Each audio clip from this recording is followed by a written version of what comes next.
congratulating the honorees today, Councilmember Brooks and Starbucks Workers United.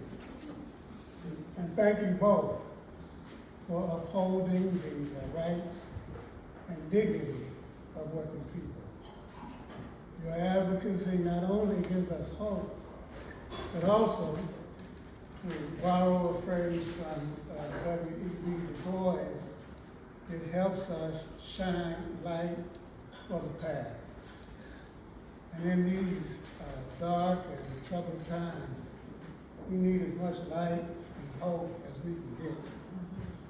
Speaking of which, both light and hope were in abundance last Tuesday night in New York City when the socialists, Mondame, defeated the sexist Cuomo.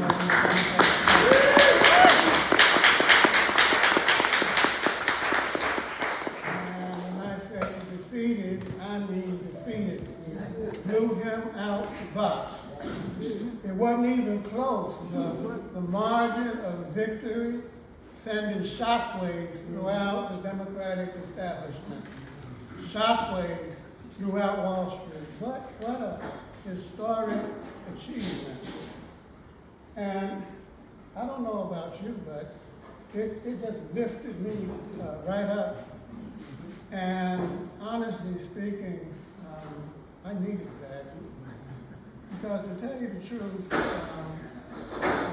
I've been disturbed over the last several months. Very disturbed. And it wasn't so much the MAGA victory in November, as bad as that was. You know, I kind of expected that, you know, what with the Democratic campaign in disarray and their support for and complicity in the genocide in Gaza. I mean, they couldn't even bring themselves to mouth the word ceasefire for months. And I was like, are you guys trying to lose the election? And then there was that fiasco of a debate. And on the other side of the aisle, so to speak, there was that shooting incident in the western part of your state. I'm talking about that attempted assassination by that very disturbed individual, that act of terror. And you know, when it happened, I was like, no, you didn't. Because you knew what they were going to do with that. You know what I'm saying? I'll tell you a little story. The day it happened, I was at the bar in my neighborhood where I live in Manhattan, you know, having a drink or two. And they had one of those big screen TVs in the bar, you know how they do. And CNN was on. And I looked up and there was that news flash, you know, breaking news. And I came across the screen and they showed one of those, what was to become a very iconic image, you know, Mr. Man standing there with blood trickling from his ear, surrounded by the Secret Service, pumping his fish in the air. And I just, you know, shook my head and said to myself, that's it. Election's over, you know? They're going to take that image and they're going to run it over and over, and along with all of the vitriol and racism and anti-immigrant and anti-black and anti-Latino, anti-Asian, anti-LGBTQ hate, and they're going to ride it all the way to the election. And that's exactly what happened. So I wasn't really all that surprised, you know, by what happened on November the 5th. What surprised me was what happened the next day and the day after that. And that is that I, or me, maybe I should say we, woke up to the sound of silence. And I was like, what just did not happen? You know, where was the outcome? Let me provide you with a little bit more context about what I'm trying to say here. About a month before the election, I was in the Bay Area, you know, and a friend of ours in Oakland shared that the organizers of the Women's March had taken out 2 permits, you know, one right after the election and one sometime around the inauguration. And I was like, okay, good. There comes the worst. You know, there's something in place to organize around, something to begin to build resistance 2.0 against Trump. And I remember what happened in 2016, you know, day after the election, I'm walking down 23rd Street in Manhattan, I get to 6th Avenue, and there are tens of thousands of people marching, hands in the air, you know, shouting, "Not my president, not my president, not my president." And I joined the march, and there was this young woman standing, marching next to me, and she and everybody, they had their hands in the air. And I put mine up, and I don't know if I grabbed her hand or she grabbed mine, but you know, we grabbed each other's hands and we marched together for about a block or 2. And what a great feeling that was, you know, of mutual solidarity and resistance and struggle. This very militant, spontaneous outbreak of courage and demonstration. And then, of course, fast forward to January, and the Women's March that was held after Mr. Mann's inauguration. And they say that there was 1 million people there. And I believe it, you know. I got there and there were so many people, you couldn't move. It took me 20 minutes to walk 20 feet. And after a while, I just turned around and left. Got back on the metro, went to my goddaughters in PG County and called it a day.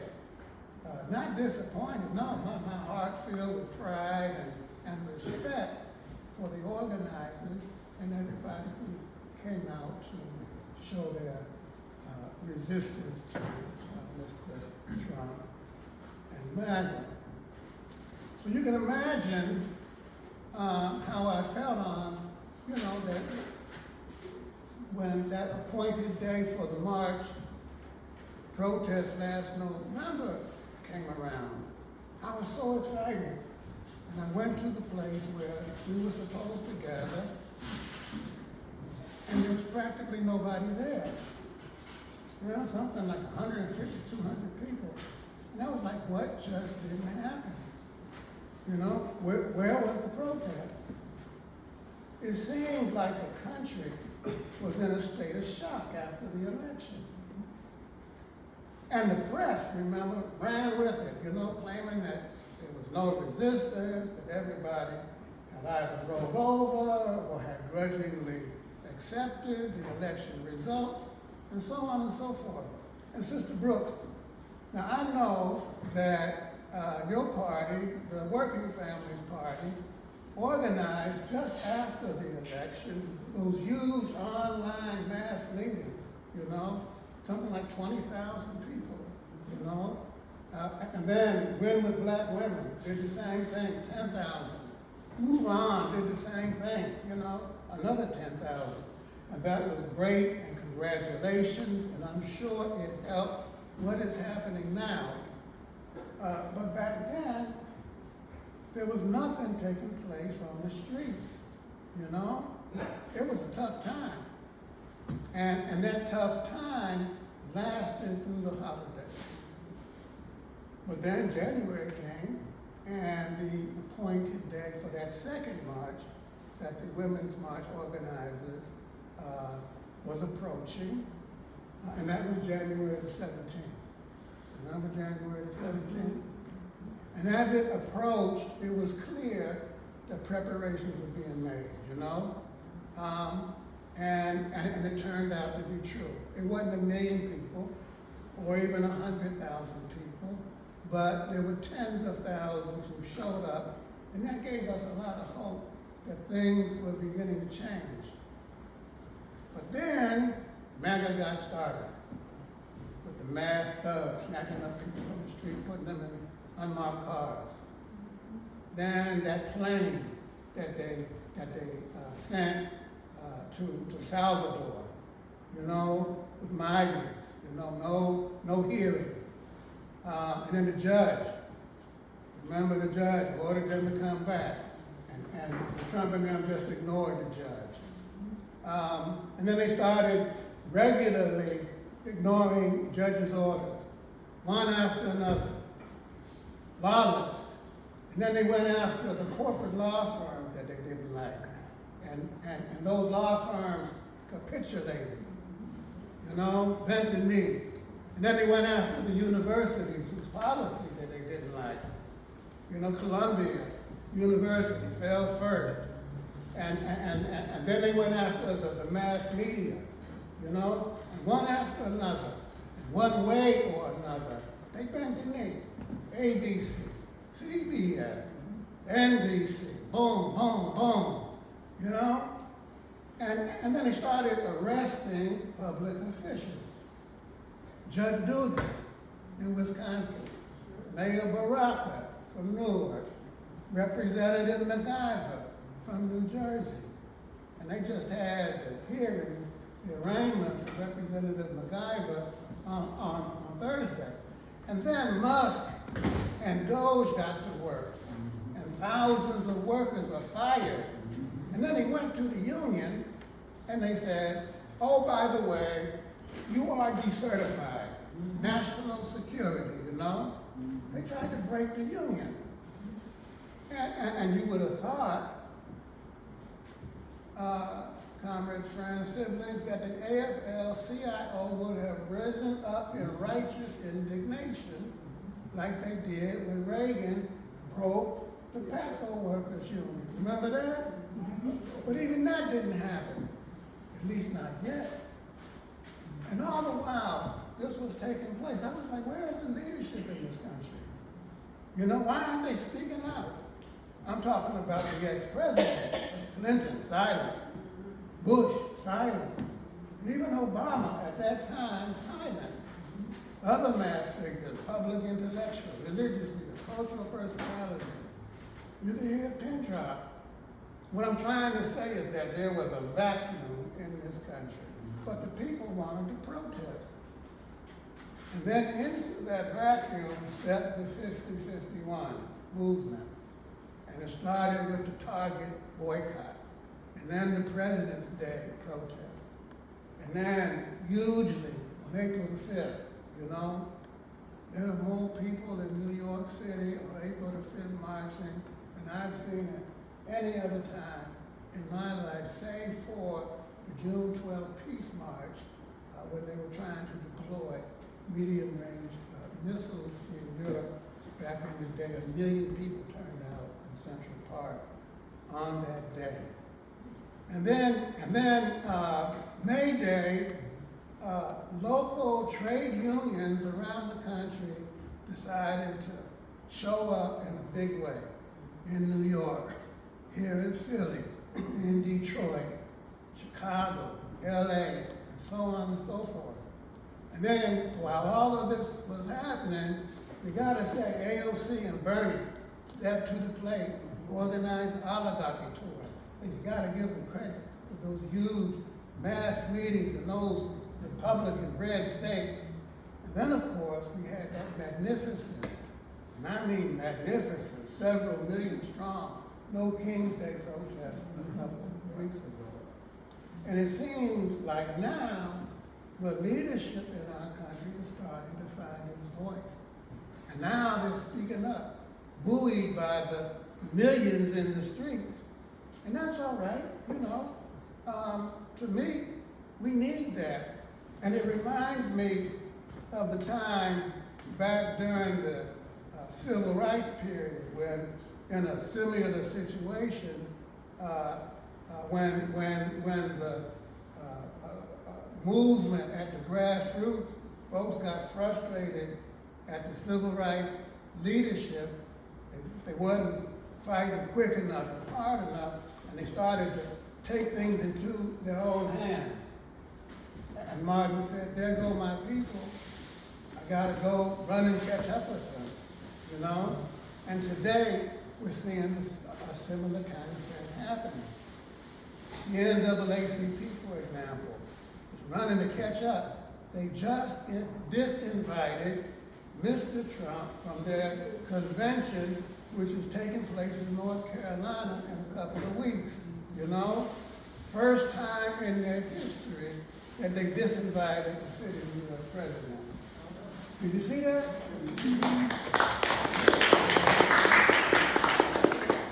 And in their statement, they even use the F word. Not the F word that you're thinking about now, but the fascism word. Talking about Trump's fascist policies.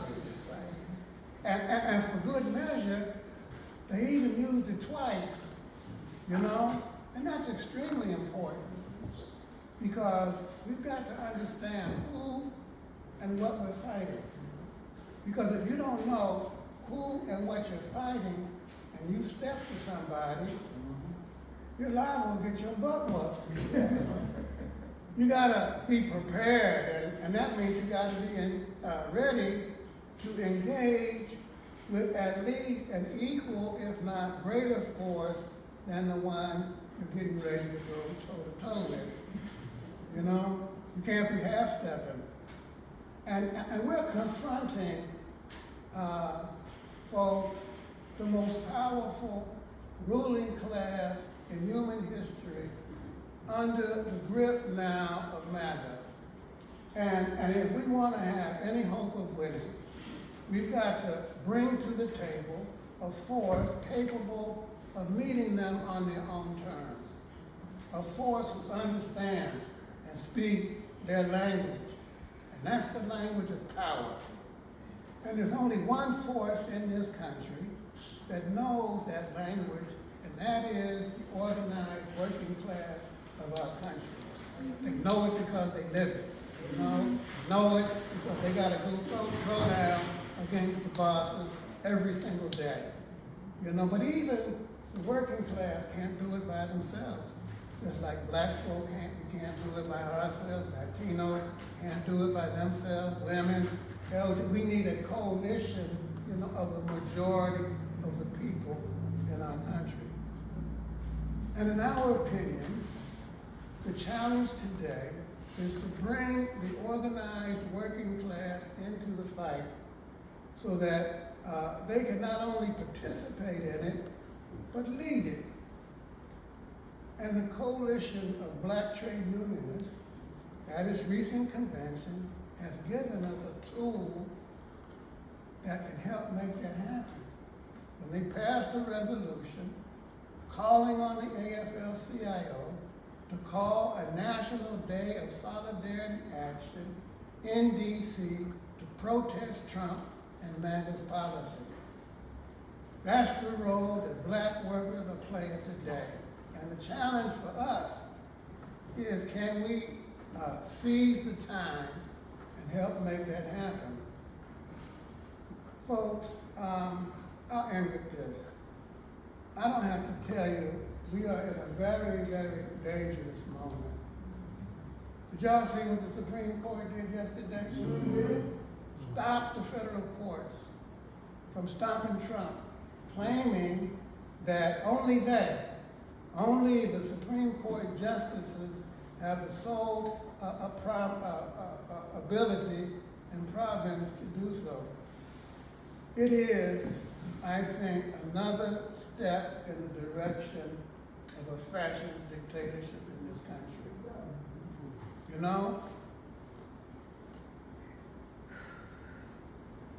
To me, we are kind of between two moments, you know. The old neoliberal order in this country is dying. And Trump and MAGA are trying to replace it with one of their own, you know, one of their own making. But a new order is trying to be born. And we saw that new order in the election result in New York last Tuesday. We saw it on June 14th. You know, we saw it on May Day. We saw it on April the 5th. It is trying to lead us to the light and to hope. And it is up to us, people like us in this room, to reach out and grab hold to and touch and embrace and build a coalition that will bring that new democratic, left, pro-people order into being. Thank you so much for listening.